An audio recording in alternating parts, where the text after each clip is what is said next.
Hello everyone, and welcome to this third video in the series on Koivisto's opening repertoire. We are going to have a look now at 1d4, d5. A lot of interesting stuff there. Actually, what is Koivisto's main line for d4, d5? It is the Queen's Gambit Declined, and actually an ending that's always been, a source of a little controversy in the Queen's Gambit Declined. How good is this ending? Queen f3, bishop g6, takes, g takes f6, and many times. Nigel Short has played this quite a lot. Then Carlsen beat Kramnik in one big game. It was thought to be maybe very difficult for black again, but it's been played a lot recently in elite games, and seems to be pretty good in general.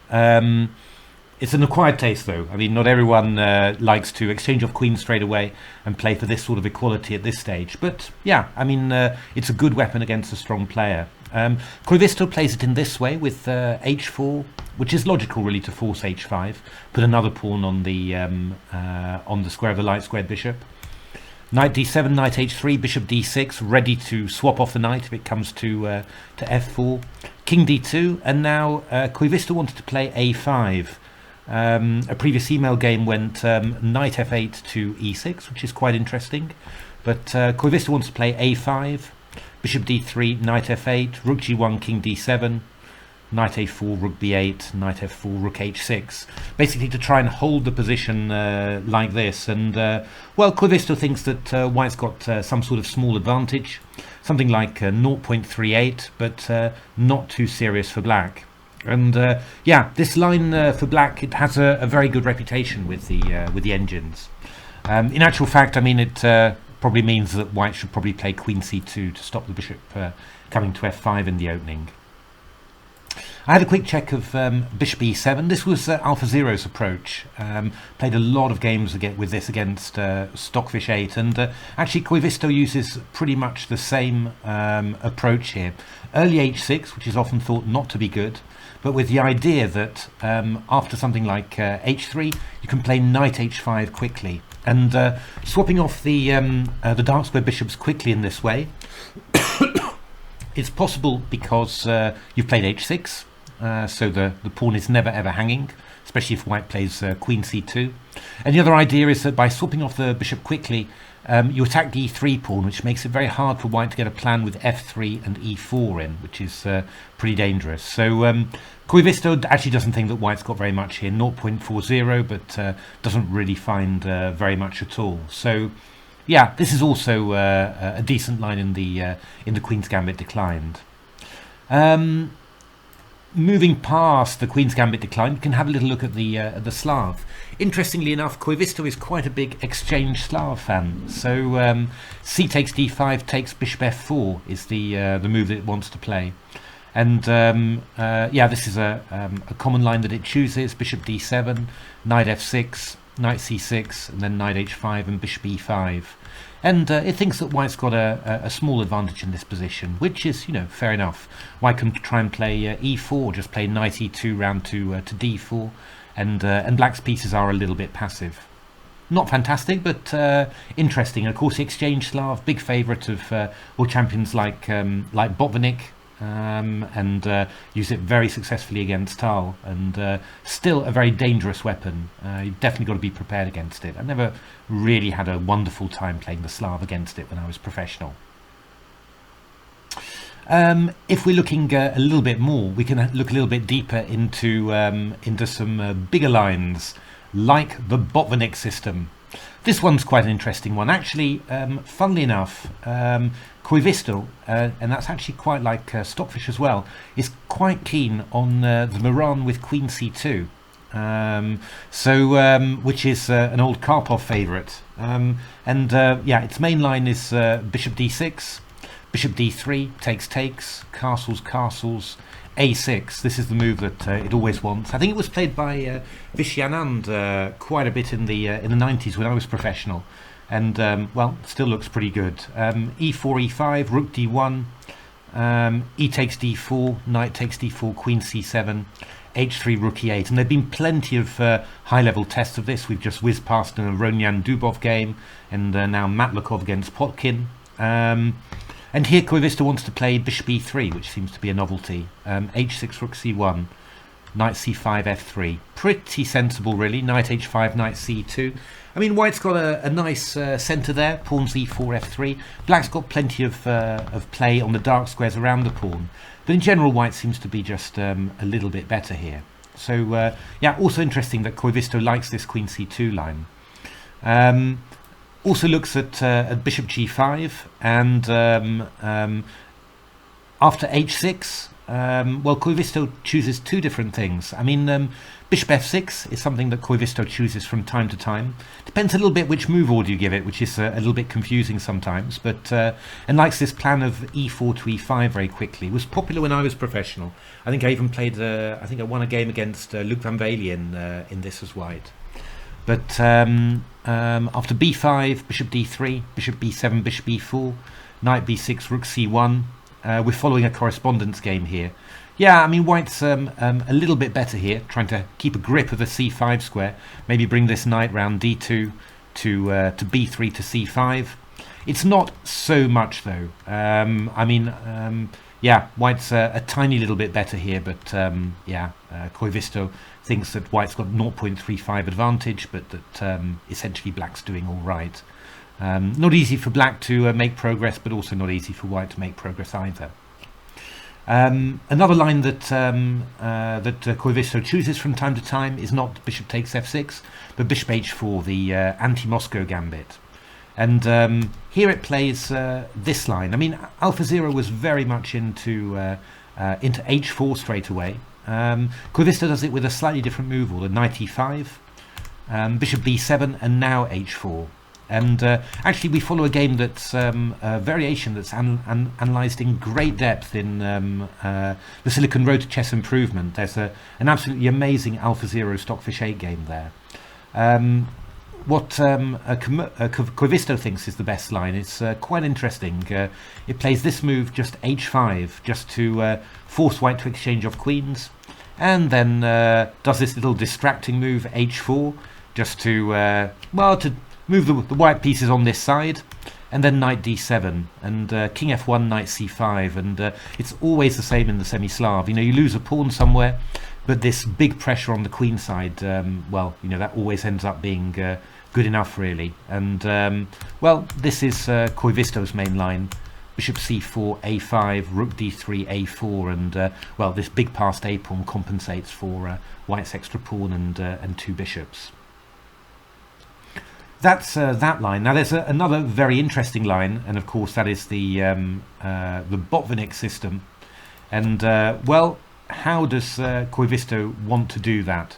Now let me just find this. The funny thing is about Koivisto is that well, I think Komodo Dragon was quite fixed in the lines that it wanted, and you know, whichever move order it played the same thing. But Koivisto is chopping and changing quite a lot. So there's some lines where it plays you know, 2 or 3 different things, and seems to think them about equivalent. D takes c4 though is the Botvinnik system, and Koivisto does something very interesting here. G5 takes. Of course, Komodo Dragon wanted bishop e7, Smyslov's old line. Koivisto prefers the old main line, Botvinnik's original system. And now, I mean, g3 has been pretty much obligatory in this line, but Koivisto wants h4, which has been very, very little played. I remember looking at this maybe, I don't know, 3-4 years ago, but thinking, come on, if it was good, then other people would have played it, you know. But actually, well, Koivisto wants it, and well, we're actually seeing some elite games. There's a recent game, Vincent Keimer against Mamedyarov in Berlin 2022 with this. So knight takes f6, queen f3, bishop e7. Now Keimer played bishop e2 in this position. Actually, what Koivisto wants is very, very similar. It's not quite transposing, but the pawn structure is the same. You're aiming for this pawn structure. You take, And, black straightens out the pawns, gets this, big central queenside mass. On the other hand, the bishop on b7 is very passive. And, Koivisto quite likes this for white. You get to move your rook's pawn up. It covers its queenside with a rook on the third rank. And, when black tries to put a barrier, black breaks. I mean, yeah, it's just 0.53 according to Koivisto, but to be honest, I'd find this quite awkward to defend as black definitely prefer white in this position. So this is a very interesting idea, h4 in the Botvinnik system. How about other ideas? Well, for example, we've got through a triangle move order, so e6 and c6. We have got e4. That's the Marshall Gambit. Again, just like Komodo Dragon, Koivisto doesn't believe in this bishop e2 line. It just wants to play knight e2 and go for this slightly better endgame. I mean, I think this is basically amazingly sharp, isn't it? I think this is basically, the conclusion of the Marshall Gambit, that this ending is what you get, and you're not going to get much better than that.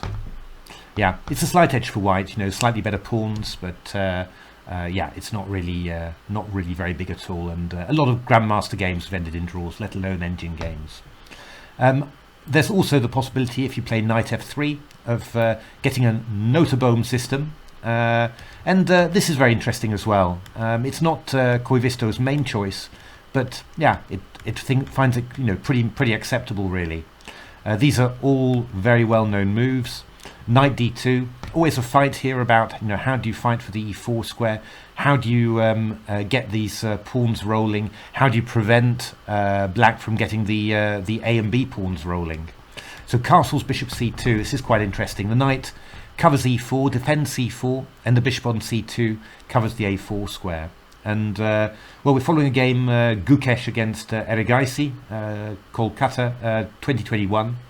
h6 and h3 played, rook fd8 and e4, and this is a very high level correspondence game, between 2560 and 2430. Those are serious correspondence ratings, and in that game black played knight b6, but actually Koivisto finds this idea of a4, which distracts the pieces from the defense of e4 and gets this two knights versus two bishops position. I do quite like this for white, but somehow Koivisto manages to find enough counterplay to annoy the white bishops and not give white the opportunity to have a big advantage.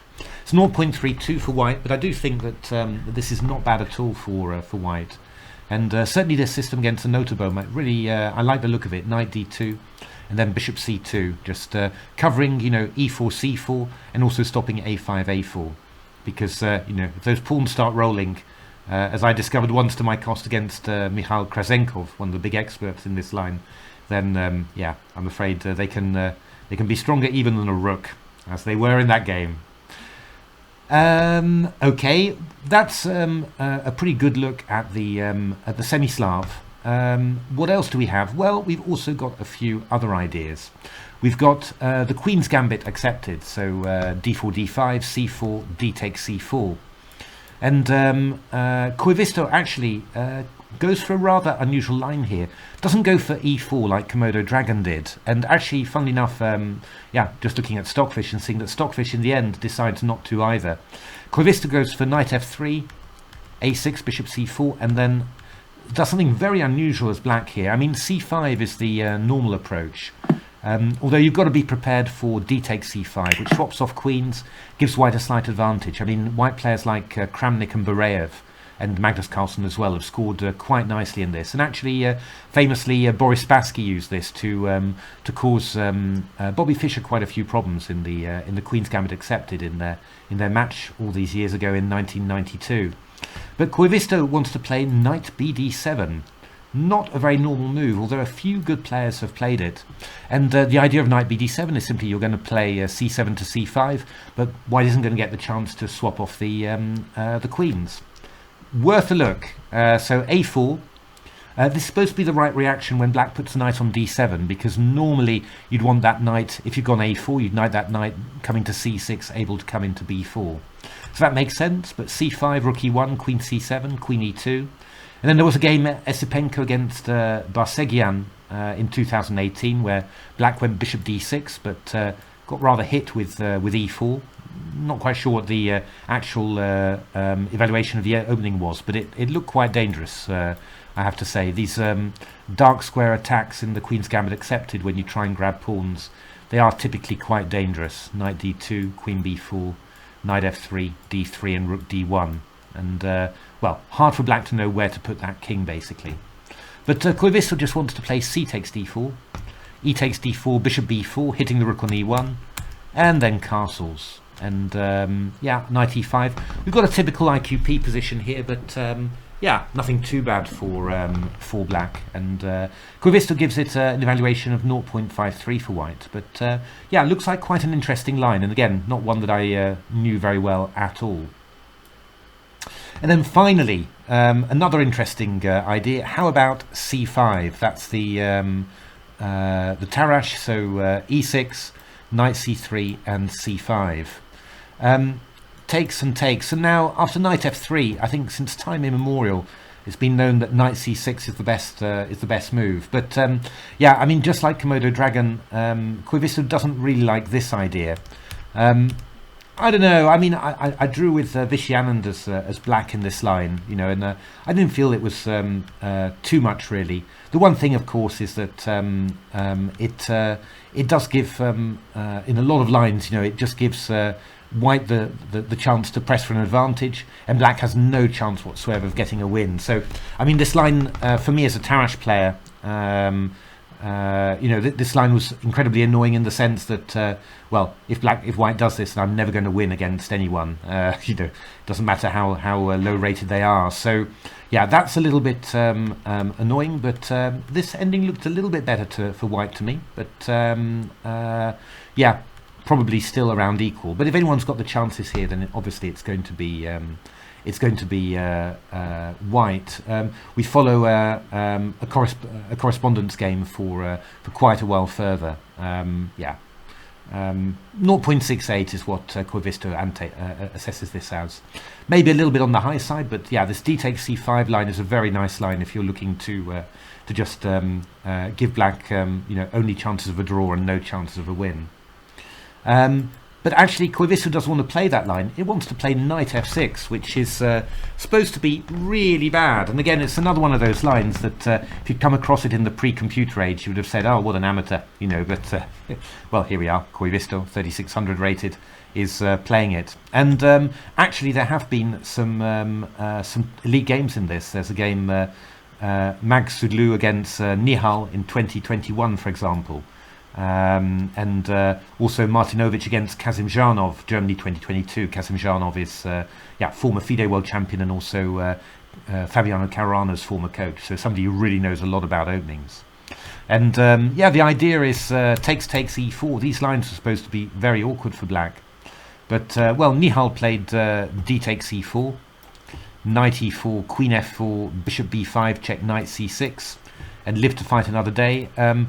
Koivisto actually wants knight d7 with the idea of takes. We go here, d takes c5, and then we just swap off the queens like this and go bishop c5. And okay, you know, white's got an extra pawn, but it's opposite color bishops, and these pawns are shattered on the king side. And yeah, Koivisto gives it a 0.67 evaluation, but it really is pretty equal. So yeah, I don't know. This looks like a pretty good way of neutralizing yeah, 1d4 d5, to be honest, because yeah, you're not going to win many of these as white. So there we are. That was Koivisto in 1d4 d5. Some really interesting things in there. I mean, I think one of them is that the queen c2 Semi-Slav, that's one of Koivisto's favourites. Yeah, could well be worth having a good look at this line, because I've also seen Stockfish being interested in it. Yeah, could have some still unrealised potential. I thought that you know, the line that Koivisto was playing against the Botvinnik system was extremely interesting. I mean, very little played. You're starting to see it at the elite level. Might be a good idea to try and get some games with it before, yeah, you know, as always, people managed to neutralize it. But yeah, led to a win in the impressive game Kaiman Mamedyarov, and yeah, the positions that Koivisto is showing, I would definitely rather be wide. And then yeah, another interesting thing, you know, Koivisto's favourite line with white, 1d4 d5, going for this idea. I mean, the idea is that you know, black wants to get the light squared bishop outside the pawn chain. If white exchanges with bishop d3, then shouldn't be that much of an advantage. White tries to exploit it with queen f3, and well, black takes the exchange of queens. And yeah, this ending, as I said, you know, in the, just early on in the video, had a lot of controversy about it. You know, some black players, some good Queen's Gambit Declined players like Nigel Short have played it with reasonable success. Was a little bit under a cloud, but now coming back and looks very strong. And yeah, this is how Koivisto thinks you should deal with 1d4, 1d5. So there we are. So next video we are going to take a look at 1d4, knight f6. We've got some interesting King's Indians, Grunfelds, and other stuff. Thanks for watching.